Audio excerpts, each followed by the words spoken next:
Assalamualaikum warahmatullahi wabarakatuh. Hai untuk kalian yang lagi nyaman dengan rebahan dan kesantuyan. Kali ini saya akan menemani waktu Anda untuk beberapa menit ke depan dengan akan membahas film yang berjudul Look That Kill. Berbeda dengan film terlalu tampan dari Indonesia, jika di film tersebut yang melihat si maskulin langsung koma, maka di film Look That Kill ini yang melihatnya langsung mati. Daripada penasaran, yuk langsung saja kita simak. Film ini diawali dengan memperlihatkan seorang remaja laki-laki dengan perban, kacamata, dan topi yang menutupi seluruh kepalanya. Pemuda tersebut bernama Max Richardson yang ditemani kedua orang tuanya untuk melakukan terapi pada Dr. Klingman. Max mengatakan bahwa ia memiliki kelainan dan kelainan itu terletak di wajahnya yang terlalu tampan sehingga setiap orang yang melihatnya akan mati. Begitupun para dokter yang membantu persalinan Max. Mereka mati setelah Max lahir. Pada akhirnya ketika Max baru berusia 2 tahun, keluarganya memutuskan untuk pindah keluar kota, sebuah tempat terpencil yang tidak dihuni banyak orang. Untuk mengantisipasi jatuhnya korban, orang tua Max menutup wajah Max dengan perban. Namun sang dokter tidak mempercayainya. Dia mengira bahwa Max sedang depresi karena masa lalunya, sehingga dia bicara ngelantur seperti itu. Dan beberapa saat kemudian, dokter itu pun meninggal karena melihat wajah Max. Beberapa saat kemudian, polisi pun datang dan memintai keterangan kepada orang tua Max.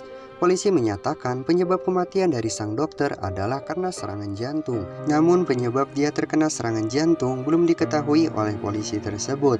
Akhirnya Max dan orang tuanya diizinkan pulang oleh polisi. Singkat cerita, malam pun tiba. Orang tuanya pun mengajak satu-satunya teman Max yang bernama Danny untuk makan malam bersama di rumahnya. Ketika sedang makan, Paul meminta Danny untuk mengajak Max keluar rumah supaya dia mendapatkan teman. Namun Max menolaknya karena dia tidak mau membunuh orang lagi dengan wajahnya. Dan setelah makan malam selesai, Max meminta Danny untuk memukul wajah Max dengan batu bata supaya ketampanannya luntur. Namun Danny menolak karena dulu Max pernah meminta Danny untuk memukulnya menggunakan palu. Namun ketika Max dengan sengaja menjatuhkan ponsel milik Danny, Danny pun terpancing emosi lalu memukul wajah Max dengan batu bata hingga dia tak sadarkan diri. Keesokan harinya, Max dan ibunya pergi ke sebuah puskesmas untuk mengobati hidung Max akibat dipukul oleh Danny. Di rumah sakit, ia bertemu dengan seorang wanita seumurannya yang sedang ikut mengantri. Exchange.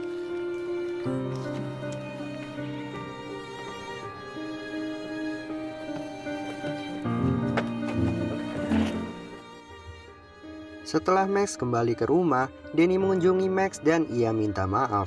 Dan untuk menebus kesalahannya, Danny mengajak Max untuk bertemu dengan seorang wanita yang bernama Erika di sebuah restoran. Deformed, mate. You said you wanted to meet girls. I got you a Valentine. Oh my god. What's going on? Oh my god. Shit. Oh. You know. Setelah mereka bertemu, ia mengira Erika akan berkencan dengan Danny. Namun faktanya, Danny hanya menjodohkan mereka berdua. Setelah Danny meninggalkan mereka, datanglah cowok fuckboy bernama Greg dan mengganggu mereka. Ketika Max tak sengaja menumpahkan minuman di depan Greg, Greg pun mengelap baju itu dengan wajah Max yang diperban. Dan setelah itu Erika meninggalkan Max. Keesokan harinya, Max berencana menjatuhkan dirinya ke waduk Ciherem untuk mengakhiri hidupnya. Namun rencananya dapat digagalkan oleh seorang wanita yang kebetulan lewat di sana. Dan ternyata wanita itu bernama Alex, wanita yang ikut mengantri di puskesmas kemarin. Setelah rencana bunuh diri itu gagal, Alex kemudian mengajak Max untuk ke sebuah panti jompo dan mereka bersenang-senang bersama para lord di sana. Setelah pulang ke rumah masing-masing, Max menceritakan pengalamannya dengan Alex kepada Danny. Try and bump into her again? Esok harinya, Max pergi ke dekat jembatan untuk bertemu kembali dengan Alex. Setelah menunggu beberapa saat, akhirnya Alex datang dan Max pun mengajak Alex untuk main ke rumahnya. Why not just spend a couple more hours with me? Start walking before I start saying no.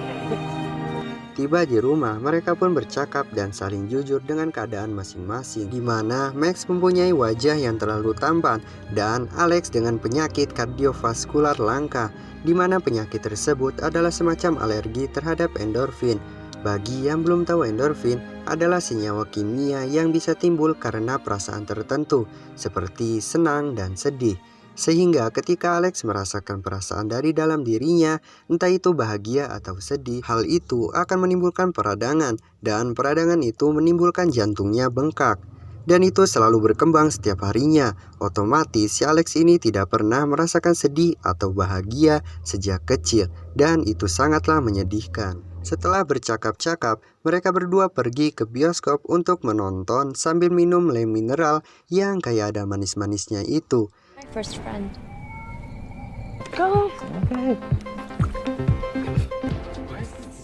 Dan pada suatu titik, saat berada di kamar Max, mereka hendak melakukan ciuman.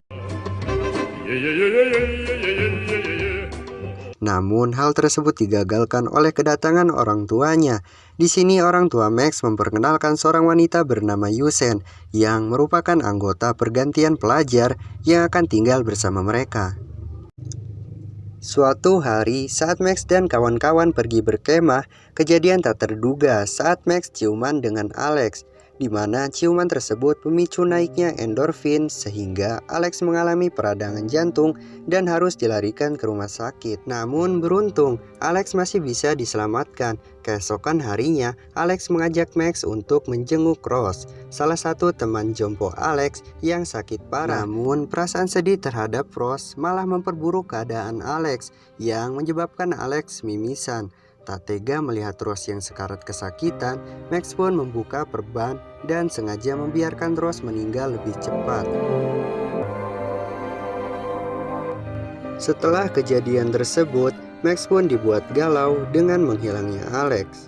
Dan ternyata Alex sengaja menjauhi Max karena penyakit yang dideritanya semakin parah. Dan sebagai permintaan maaf, Alex meminta Max untuk pergi ke pesta dansa. Di sana, mereka pun terlihat bahagia, walaupun di sisi lain, mereka menderita karena penyakit yang dideritanya masing-masing. Hingga pada suatu titik, saat Alex mengalami mimisan, dia berpura-pura izin ke toilet. Di saat Max sendiri, Danny dan teman wanitanya menghampiri Max. Kejadian tak terduga pun terjadi ketika Greg tiba-tiba datang dan menjahili dengan membuka topeng Max, sehingga si wanita yang melihatnya langsung mati saat itu juga. Beberapa saat kemudian, terdengar sirine mobil ambulan dan polisi yang ternyata ambulan tersebut datang untuk menjemput Alex yang sedang sekarat. Atas kejadian tersebut, Max pun ditahan sementara di kantor polisi, tetapi karena tidak adanya bukti, Max pun dibebaskan. Tidak langsung pulang, Max pun langsung pergi ke rumah sakit untuk memastikan kondisi Alex. Tiba di sana, Alex pun langsung memberitahukan perihal kondisinya, di mana sejak kecil dokter memprediksi bahwa Alex akan bertahan sampai usia 16 tahun. Namun hingga 17 tahun usianya sekarang, Alex ternyata masih bertahan dan itu merupakan suatu keajaiban. Faktanya, sebelum bertemu Max, Alex tidak pernah merasa bahagia karena seperti yang kita tahu, jika Alex merasa sedih atau senang, maka penyakitnya akan kambuh. Dan dengan semua penderitaan yang telah terjadi, Alex pun meminta Max untuk membuka perbannya agar dirinya bisa mati lebih cepat dan tanpa rasa sakit. Tapi justru Max memarahinya dan pergi meninggalkannya. Dan sejak saat itu, Max tidak pernah mengangkat telepon dari Alex. Dan Max pun pergi menemui Danny untuk meminta saran darinya. Setelah diberikan beberapa petuah bijak dari quotes jedak-jeduk Gokofun, Max pun akhirnya sadar dan kembali menemui Alex. Dan pada akhirnya, karena Max tak tega melihat Alex sekarat, Max pun perlahan-lahan membuka perbannya agar Alex bisa meninggal lebih cepat dan tanpa rasa sakit. Namun hal mengejutkan pun terjadi ketika Alex ternyata tidak mempan dengan wajah mematikan Max, dan justru Alex meninggal karena penyakit yang dideritanya.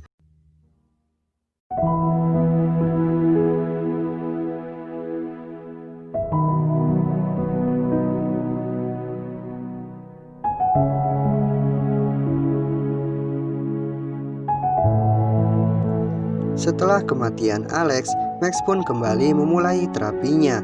Kasus kematian teman wanita Danny pun ditutup karena ternyata dia mati karena disebabkan overdosis. Hingga bisa disimpulkan bahwa orang-orang tersebut mati bukan karena melihat wajah mematikan Alex, tetapi karena dalam hidupnya kurang mendalami apa yang dinamakan dengan cinta dan kasih sayang. Dan film pun tamat. Terima kasih untuk kalian yang sudah menonton dari awal sampai akhir. Agar kita bisa bertemu setiap minggunya, silahkan pencet tombol subscribe dan nyalakan lonceng notifikasinya. See you next videos and bye-bye.